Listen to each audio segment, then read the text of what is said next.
युद्ध विराम समझौते पर बातचीत के बीच इजराइल ने गाजा के बड़ी बमबारी की है,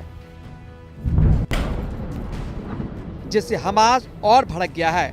सीमा के निकट उत्तरी शहर बेत लाहिया में 2 इजरायली हवाई हमलों में कम से कम 9 लोगों की मौत हो गई। स्थानीय निगरानी संस्था ने बताया कि मृतकों में 3 फलस्तीनी पत्रकार शामिल हैं। हमास ने कहा कि वह एक अमेरिकी इजरायल बंधक को तभी रिहा करेगा जब इजरायल युद्ध विराम समझौते को लागू करेगा। साथ ही उन्होंने कहा कि यह समझौता लागू होने पर 4 बंधकों के शव देगा और एक अमेरिकी इजरायल बंधक को रिहा करेगा। इस बीच गाजा पट्टी में इजरायली हवाई हमलों में 9 लोग मारे गए, जिनमें स्थानीय पत्रकार भी शामिल हैं।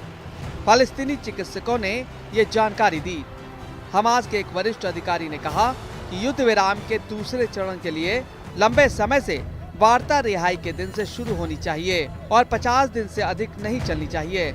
इजराइल को मानवीय सहायता पर रोक लगाना बंद कर देना होगा और मिस्र के साथ गाजा की सीमा पर स्थित रणनीतिक गलियारे से भी हटना होगा।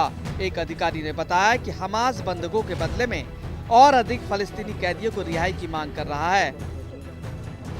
अमेरिका ने कहा कि उसके युद्ध विराम को कुछ और सप्ताह बढ़ाने का प्रस्ताव पेश किया है, क्योंकि दोनों पक्ष स्थायी युद्ध विराम के लिए बातचीत कर रही हैं।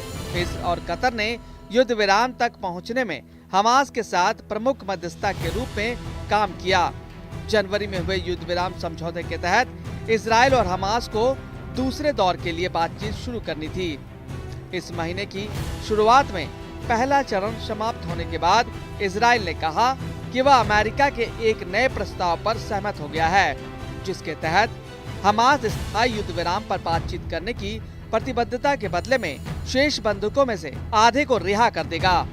हमास ने इस प्रस्ताव को अस्वीकार कर दिया और इजराइल पर समझौते से पीछे हटने और युद्ध विराम को विफल करने का प्रयास करने का आरोप लगाया।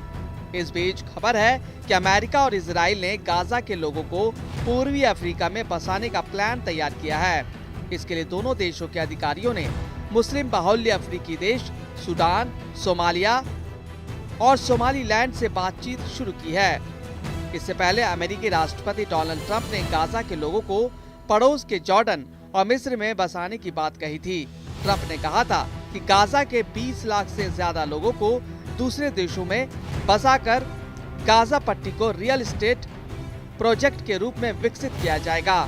इस योजना को अब अरब देशों और फलस्तीनियों ने सिरे से खारिज कर दिया। ऐसे में अमेरिका ने अब गाजा वासियों को अफ्रीका ले जाने की योजना पर काम करने के संकेत दिए हैं।